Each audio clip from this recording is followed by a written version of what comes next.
예, 안녕하십니까. 이노베이션 아카데미 이민석입니다. 온라인으로 중계가 되고 있고 약간 분위기가 여태까지 이런 거 하기에는 좀 다른 분위기여가지고 생경합니다만 진행을 하겠습니다. 오픈소스에 관해서 제가 꽤 오래전부터 이제 뭐 이런 강연도 하고 키노트도 하고 그랬는데 상당히 비슷한 얘기를 되게 오래 했던 것 같아요.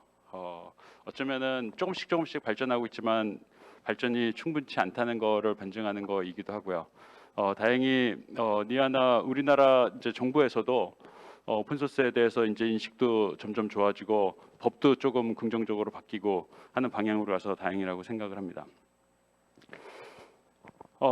이게 이제 그 작년에 그 OSSRA에서 발표한 오픈소스를 얼마나 쓰냐에 관한 통계입니다. 그러니까 코드베이스에 오픈소스가 얼마나 들어있냐라는 통계인데 사실 이제 이 자기네가 가진 코드베이스의 비율이 제가 보기에는 아직은 조금 낮은 것 같고요. 실제 이 코드베이스가 아니라 자기네가 외부에 의존하고 있는 서비스를 고려하면은 훨씬 더 높은 오픈소스 사용률을 보일 거라고 생각을 합니다. 아마도 여기 계신 모든 분들이 아실 것처럼 오픈소스라는 게 어떤 혁신을 주도하는 가장 강력한 동력이잖아요. 그래서 점점 더 오픈소스에 의존하는 비율이 높아질 거라고 생각을 하고요. 제가 늘 보여주는 표인데요. 오픈소스 사실은 이제 오픈소스를 떠나가지고 클라우드 시장이 커지고 있기 때문에 클라우드 기술의 대부분을 오픈소스에 의존하고 있잖아요. 그래서 이 오픈소스 비즈니스를 하고 있는 업체들의 주식값이 어떻게 변하고 있는지를 보여주는 그림입니다. 맨 밑에 있는 그림은 오라클이고요. 그 다음에 이제 레퍼런스가 필요하니까 나스닥이고 마이크로소프트, 아마존 이렇게 돼 있습니다. 저기 이제 계곡이 하나 있는데 저기가 작년이죠. 작년에 팬데믹이 생기고 나서 사실 모든 산업이 잠시 주춤했었습니다. 아마 이제 인더스트리 전체가 내려가니까 소프트웨어 쪽도 전체 가치가 좀 잠깐 떨어졌었고 개발자 수급도 조금 덜 하고 있었고요. 근데 금방 회복했습니다. 그리고 이제 아마존이나 마이크로소프트처럼 오픈소스에 의존해서 사업을 하는 것이 훨씬 더 고객한테 유용하다는 것을 이 그림이 증명하고 있다고 볼 수가 있죠. 오픈소스가 사실 나온 지 되게 오래됐죠. 30년 이상 됐는데 처음에는 커뮤니티 주도의 오픈소스 프로젝트들이 진행되다가 그리고 나서 아마 리처드 스톨만이나 이런 분들 주도로 개발자들의 재단 사실 이제 사업적 연합체가 아니라 철학적, 사상적 연합체로서 재단들이 생기기 시작했습니다. 그리고 나서 상당히 많은 오픈소스 프로젝트들이 나오고 그 오픈소스 프로젝트들 중에 어떤 거는 이제 노드.js, 오픈JS 재단이나 아니면은 리브레 소프트웨어, 리브레 오피스 같은 것처럼 독립적인 재단으로 각 프로젝트가 재단으로 바뀌는 경우가 많이 있었고요.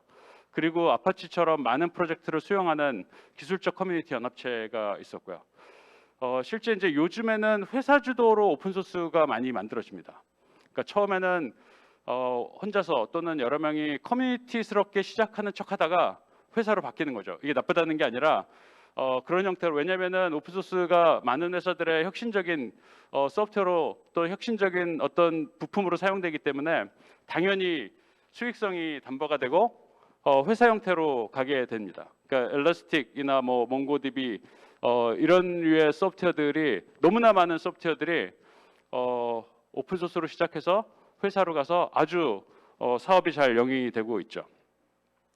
그리고 아마 이제 10년 전, 또 10년보다는 조금 덜 된 것 같은데 많은 이제 클라우드 회사들이 오픈소스를 적극적으로 활용하기 시작했습니다.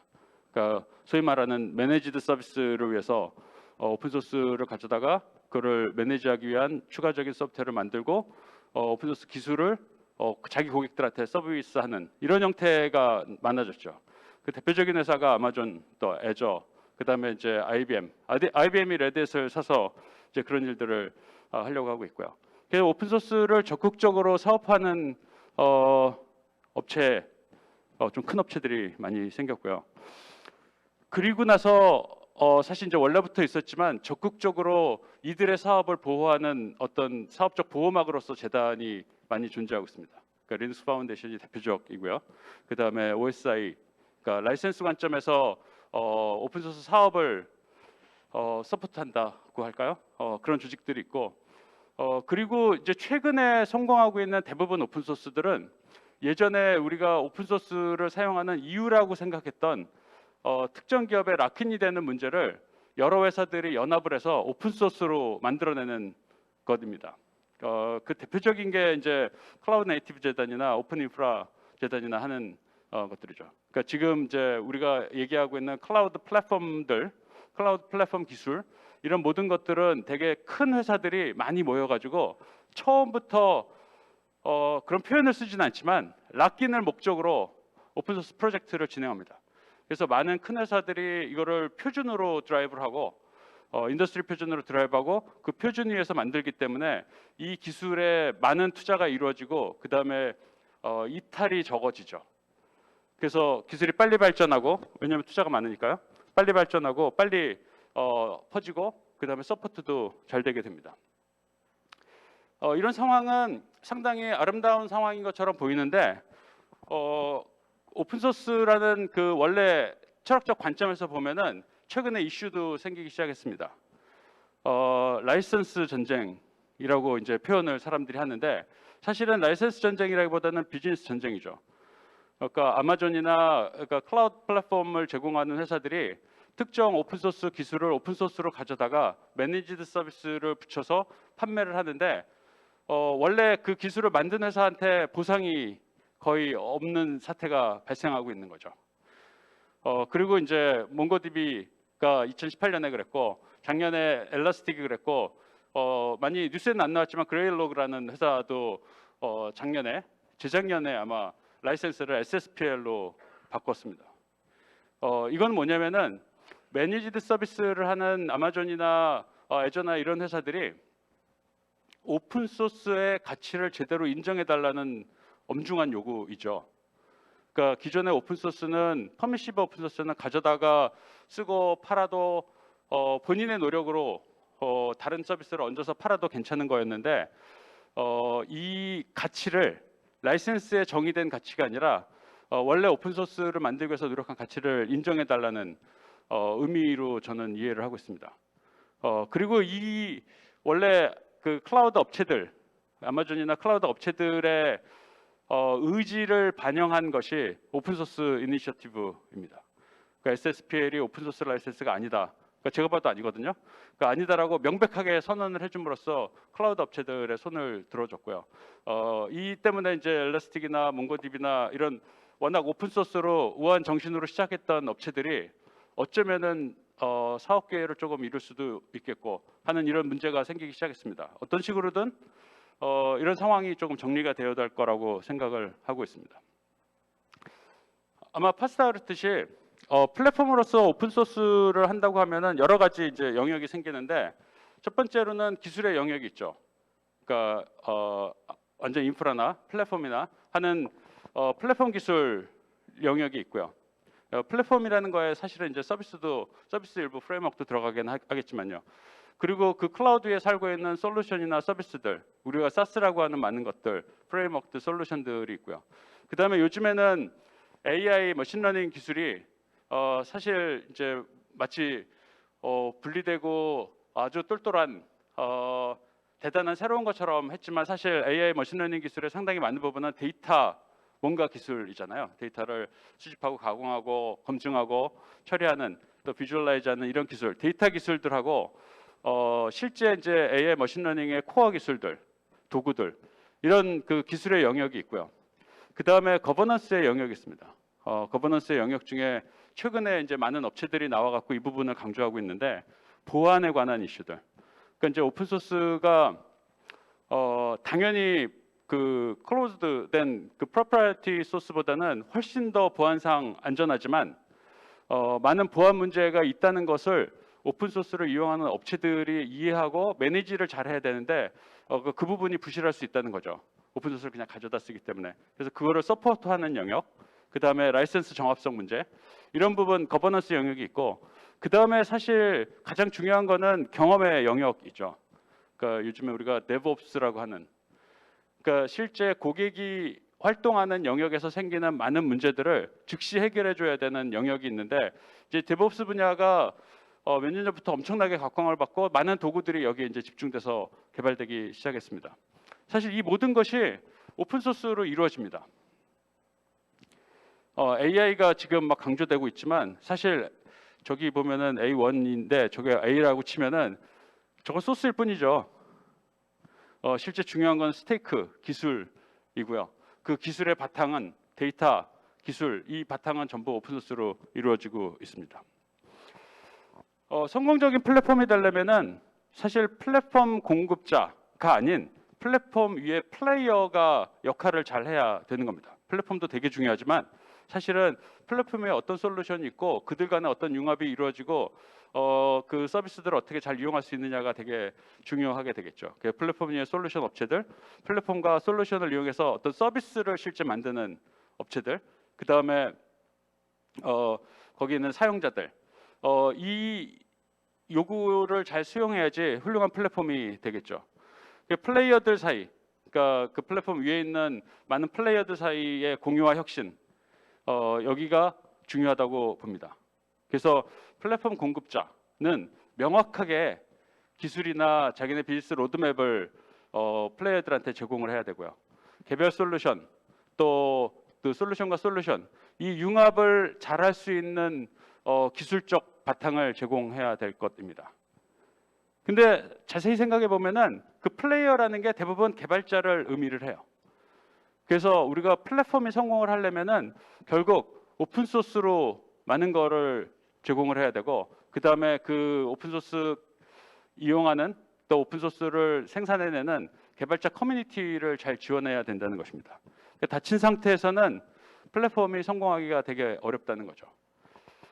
작년에 리눅스 파운데이션하고 에덱스가 조사한 걸 보면은 작년 그 엄중한 상황에서도 어느 분야의 개발자를 가장 많이 요구하느냐에 보니까 AI가 1등일 줄 알았는데 그게 아니라 사실 이제 그 클라우드 개발자인 거죠. 클라우드 컨테이너 기술을 아는 개발자가 사실 되게 중요하다라고 생각을 하고, 그 다음에 이제 뭐 많은 개발자들 영역이 있습니다.